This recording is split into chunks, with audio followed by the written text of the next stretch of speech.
fully committed to restoring lasting peace and security in Camp Samaki and the surrounding areas through sustained security operations, strengthening interagency collaboration, community engagement, and on.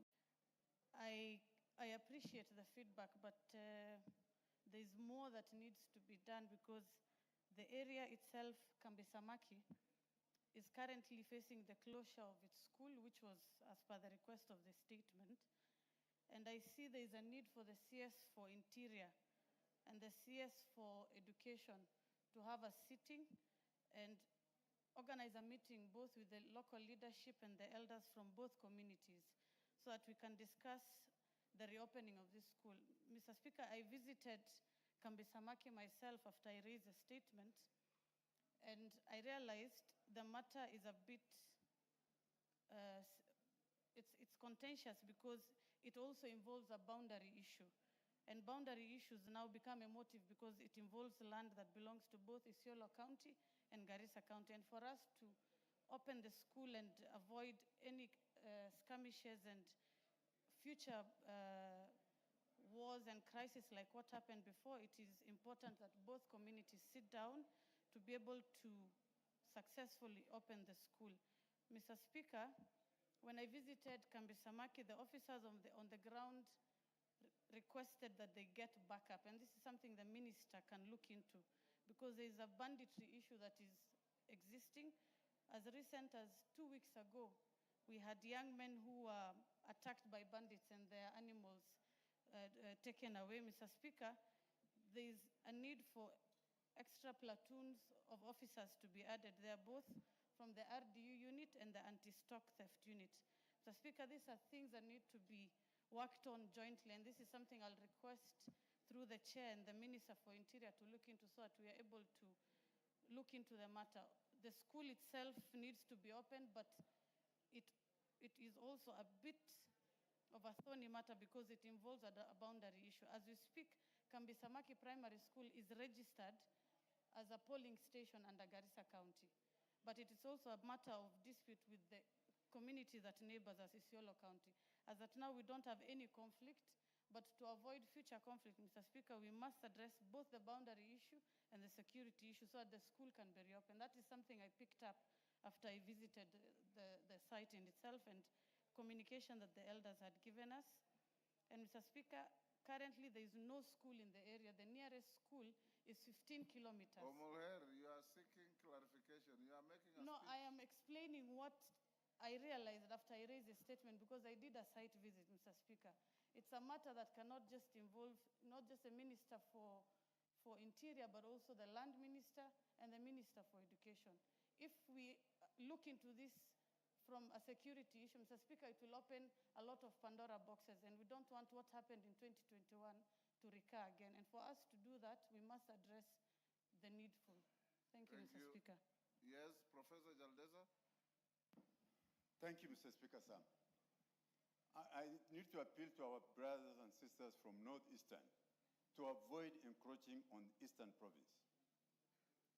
Because almost all the time, they encroach into other people's region, they cause conflict, and when things happen, they're the first one to make noise and rise and make noise. The Kambisamaki area you are saying around Garbatula, Isiolo South, is part of Isiolo County. Why do people from Garissa want to invade Isiolo? Order, Professor. You are totally out of order. You are totally out of order. You are members of the National Assembly of Kenya, and you can raise a question in relation to any part of this country. The only caution I give is, if you have an issue you want to raise in the House, falling within the fiscal jurisdiction of a colleague, courtesy requires that you inform them. But nothing stops the nominated MP from asking anything about Kambisamaki, whether in Isiolo or not. Tongoyo? Thank you, Honorable Speaker. In our own admission of the concerned member, she had admitted that this is a situation that goes beyond the mandate of Interior to include the Ministry of Education, Ministry of Lands, and and even perhaps IBC. So, I want to draw your attention, Speaker. But this is Honorable Speaker. I think it needed more intervention, intergovernmental or interministerial approach, because the underlying cause of this is a boundary dispute, which is largely to do with the IBC, Ministry of Lands. So, Honorable Speaker, and the part of Interior, I think on the intervention being put in place to address the security issue, not just on Kambisa Market, but largely in Garissa. We know the situation is fluid, and the rest of the northern part of the country, the ministry is doing anything possible. But Honorable Speaker, because I think you submitted the interruption, this is something that needs more beyond the scope of Ministry of Interior. It's a cutting cross issue. We need the Ministry of Education, IBC, lands. So maybe you need your indulgence, Honorable Speaker, on the best approach to this.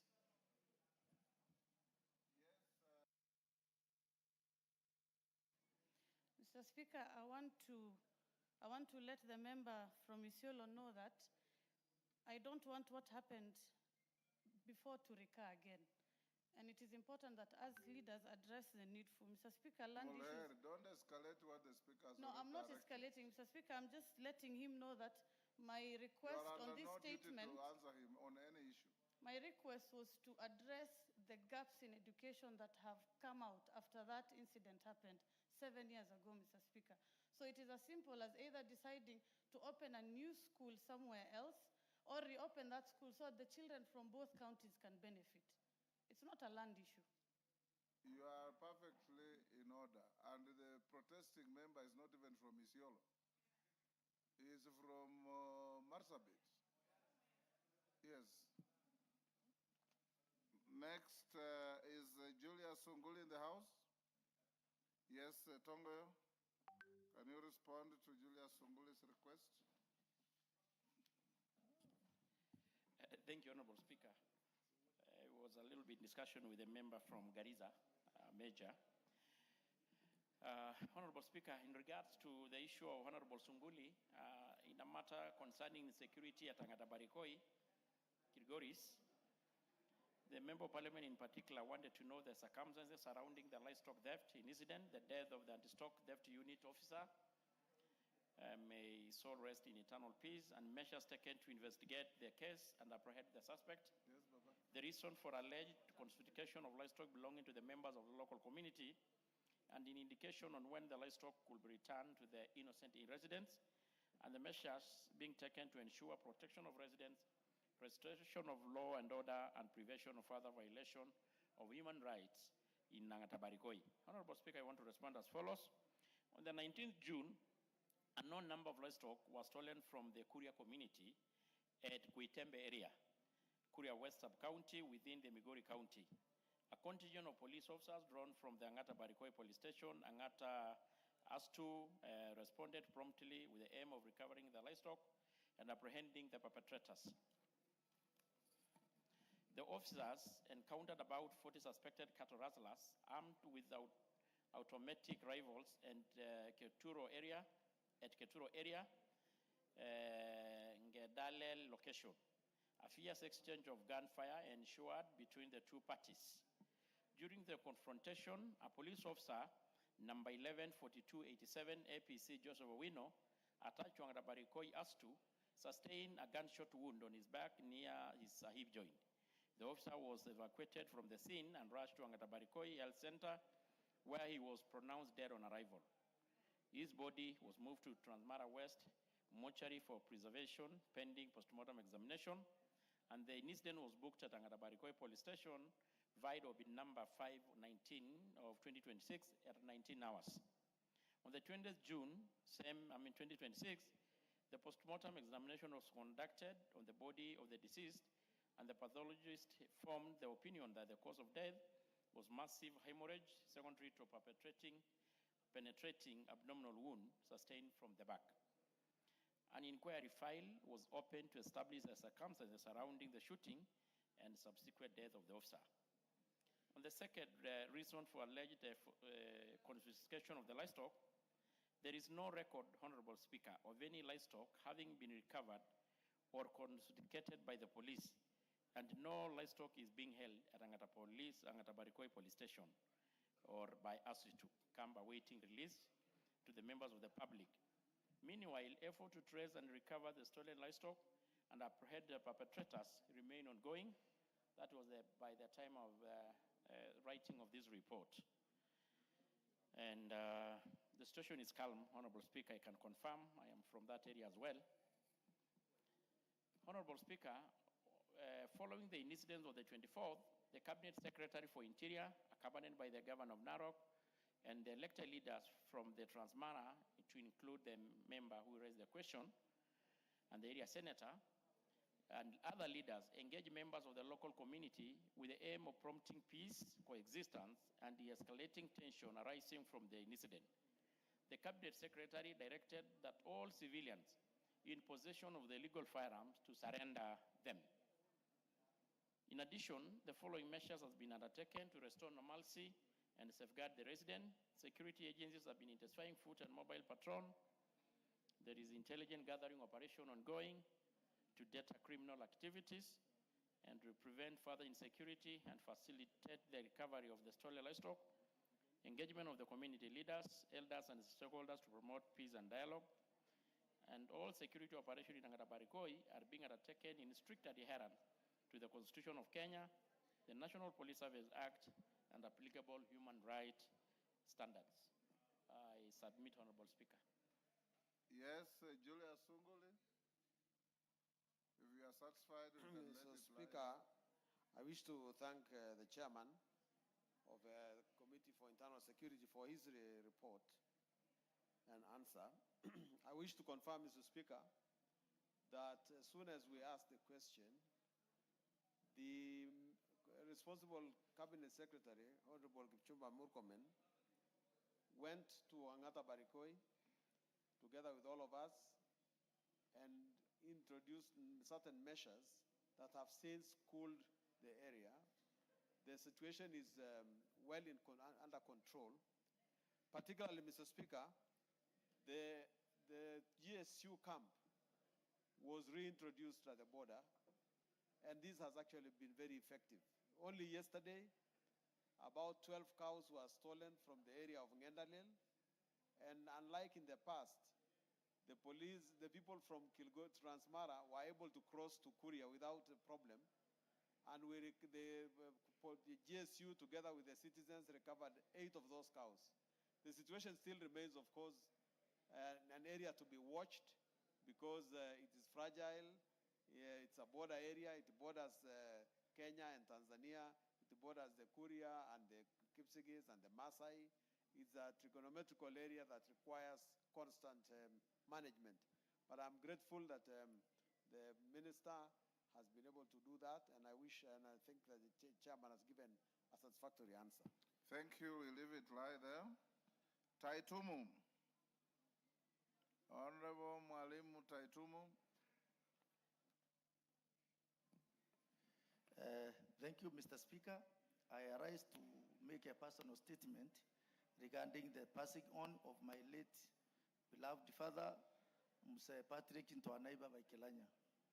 Honorable Speaker, pursuant to the provisions of the Standing Order 44-2E, I arise to make a personal statement regarding the passing on of my late father, Mr. Patrick Ntoanaiba Baikelanya. Honorable Speaker, Mr. Patrick Baikelanya rested on 4th July 2026 after a glorious and well-lived life that was just 2 years to centenary. The death of my father leaves a void that no one can adequately capture. A father is a pillar, a compass, and a quiet strength behind a son's every step. Irrespective of the son's age, at the time of the demise of my father, without doubt, the news of his passing on overcame our family with immense grief. To us, it was an end of an era, yet the messages of condolences that poured from every corner of this country, led by His Excellency the President, Dr. William Ruto, CNGH, the Deputy President, His Excellency Professor Kithure Kindiki, NGH, the Speaker of this Honorable House, Right Honorable Dr. Moses Masika Wetangula, NGH MP, and various members of this honorable house gave us the strength to accept the Ngon's will and accord Muse a befitting send-off in honor of his life and legacy. Honorable Speaker, I wish to record my deepest gratitude to His Excellency the President, Dr. William Ruto, for his message of comfort, the support extended to my family during this period of mourning. I am profoundly honored by the President's humility to have created time out of his busy schedule of the national duty to grace the funeral of my late father in Igembe North on the 11th July 2026. This Ngesa reaffirmed the President's firm belief in the values of compassion and solidarity that defines his leadership. I equally extend my heartfelt gratitude to you, Honorable Speaker, for the messages of condolence and the support that you accorded our family. The House leadership and my colleagues, members in this House, for personally reaching out and condoling with us both here in Nairobi and at our rural home in Igembe North. I am also grateful to the people of Igembe North, the community leaders, the church, the Bonda operators, the traders, the farmers, and the youth who rallied around my family with the prayers, moral support, and material contributions to ensure my father was given a dignified send-off. To the Kilanje who ministered to us and to the elders who guided the rites according to our customs, I say thank you and God bless you.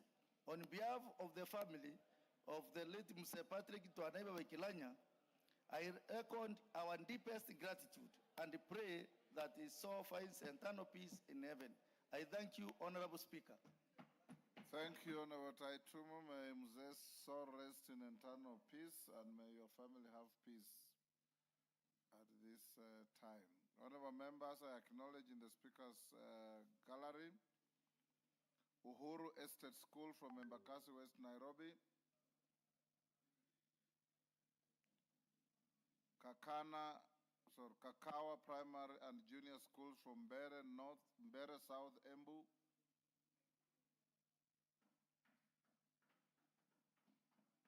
Dev Amazing Schools, Naivasha, Nakuru, Gishami Junior Primary School from Othaya, Nyeri. In the public gallery, New Genesis School from Marakwet West, Elgeyo Marakwet. Mekorani Primary School from Mahara, Tarakaniti. Bright Star Chebulbai from Marakwet West, Elgeyo Marakwet. On my behalf and on behalf of the House, we welcome the students, their teachers, and those accompanying them to the House of Parliament. Major Deko, member for Garissa Town. Thank you, Honorable Speaker. Honorable Speaker, I rise to remind you or to remind the House that about 2 months ago I requested for a statement, and which was brought to the answer was brought to the House regarding a police officer, Adan Haret Loss, who went missing for the last 3 years or so. Chairman Tongoyo, that reminder is directed at you. Yes, and you promised that the chair of the Committee of Internal Security was to avail the Cabinet Secretary to a committee meeting so that we raise the issue. It's important to note, Honorable Speaker, that the answer that was provided here was not read on the floor of the House after consultation with the chair and myself and yourself, that it was not adequate. So the minister was supposed to appear in a committee meeting so that we address those issues. Up to now, we have no response from the chair. When is the minister appearing before your committee? Honorable Speaker, if you may recall, when we were just about to break for recess, I did report to this House that the minister could not appear because he was attending a cabinet meeting. And to that effect, we have written again today a letter to ask him to appear next week but one. Honorable Speaker, it's not just his question or statement, rather. There were quite a number, more about 13 or so. So I call upon the colleague to be a bit patient, because we are trying to do anything possible to ensure that the minister will appear and we transact all these before the plenary of committee. When is your next appearance? It's a Thursday, next week. Thursday after next week. Exactly. We are trying to avoid Tuesday so that it does not get excuses or other is probably of cabinets. So, Deco? We have got equally a big pressure. And make sure you inform the honorable member accordingly. Yes. Next order. Yes, hold on. Honorable Emade. Yes, Honorable Emade. Give him the mic.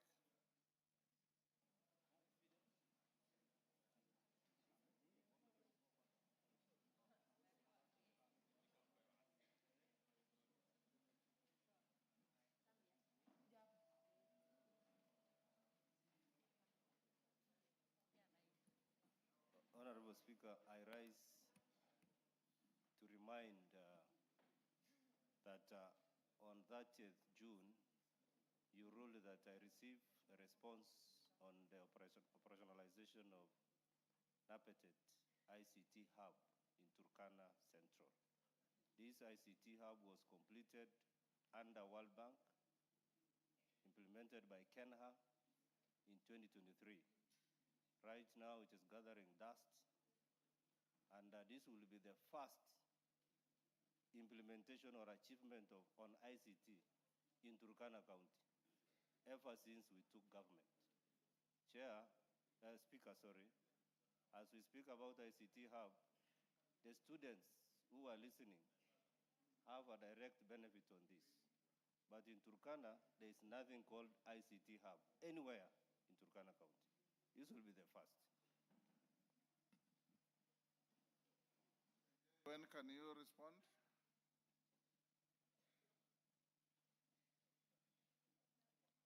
Give to KJ the mic.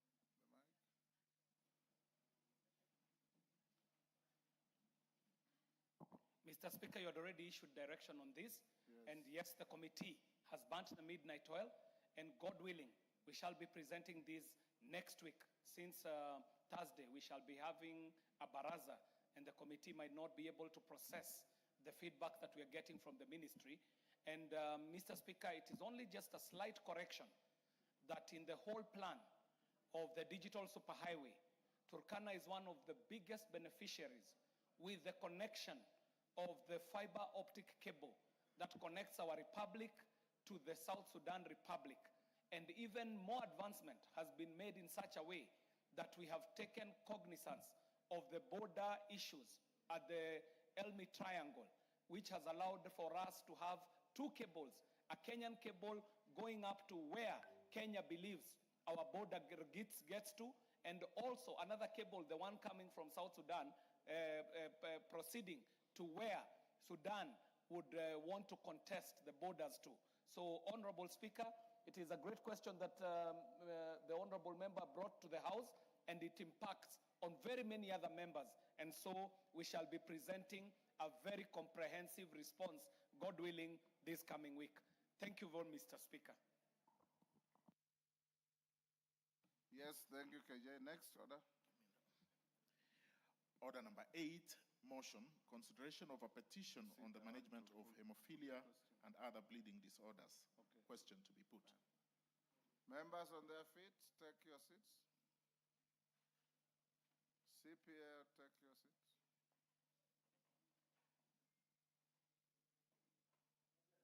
Is that Mutunga or Robert Mui or Wanjala? Take your seats. Thank you. Honorable members, I'll now put the question at order number 8, which is that this House adopts the report of the Departmental Committee on Health on its consideration of the public petition number 01 of 2026 regarding management of hemophilia and other bleeding disorders among patients and children in the country, laid on the table of the House on Tuesday, 23rd June 2026. As members of that opinion say aye. Will those of the contrary opinion say nay? The ayes have it.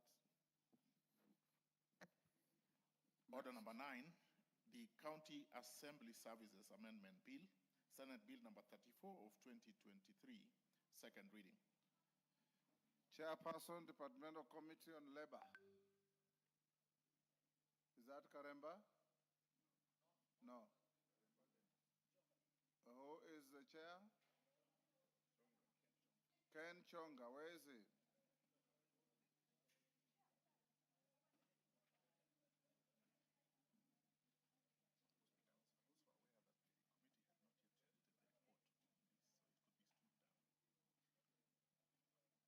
Okay, we'll stand it down for now. Go to order number 10. Order number 10, motion, report of the Kenya delegation to the 151st Assembly of the Interparliamentary Union, IPU, and related meetings. Who was the chair of the delegation to IPU in this regard?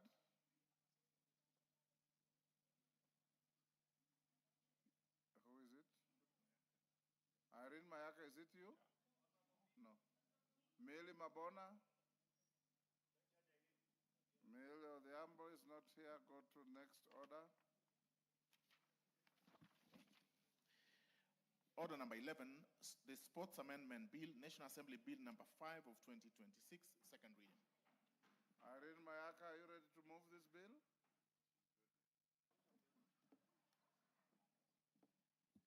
Thank you, Honorable Speaker.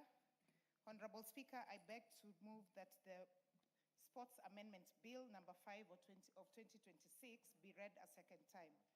Honorable Speaker, this particular bill, the main objective of the bill is actually to criminalize sports and match manipulation and match fixing in the country of Kenya.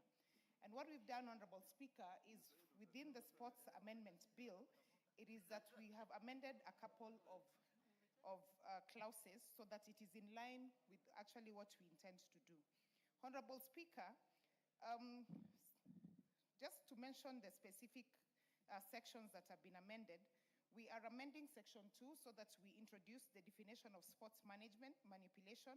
Section 3 of the bill, which also just gives the specifics in terms of what it is that we are introducing and amending, and the manipulation of sports. Section 5, which also introduces the specifics in terms of the fines that will be charged. Honorable Speaker, just to give a background of this particular bill, is the legislative intent of this. Because, Honorable Speaker, we have had scenarios of match fixing, criminal offenses within the sports fraternity, but we do not have any specific laws that actually criminalize these particular vices. So for that reason, Honorable Speaker, and having looked at the various laws we have from other countries, and also the different regulations from the different federations that we have across the whole world, I thought it fit that we also have this in Kenya. Because, Honorable Speaker, sports integrity is very important for our country. It's very important because we are seeking to nurture sports and talent in this country of ours, but also we want to make sure that the young people, the talented people in the country are not being injured by people who are only there to manipulate the system so that it actually favors them. Honorable Speaker, we have had very many feedback from the public in terms of public participation of what they think about this particular bill. And I know the sports committee will be represented so that they can give us the feedback that we've received. But Honorable Speaker, just to thank the public for the overwhelming support for this particular piece of legislation.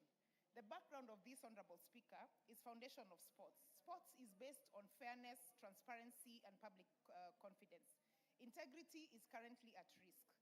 And increasing reports globally and locally indicate growing attempts to improperly influence sporting outcome. Market pressure as well has also brought a lot of risk into the game. National interests, Honorable Speaker, this is also to protect the integrity of athletics, clubs, funds, and sponsors as well. Honorable Speaker, the legal context and the existing gaps.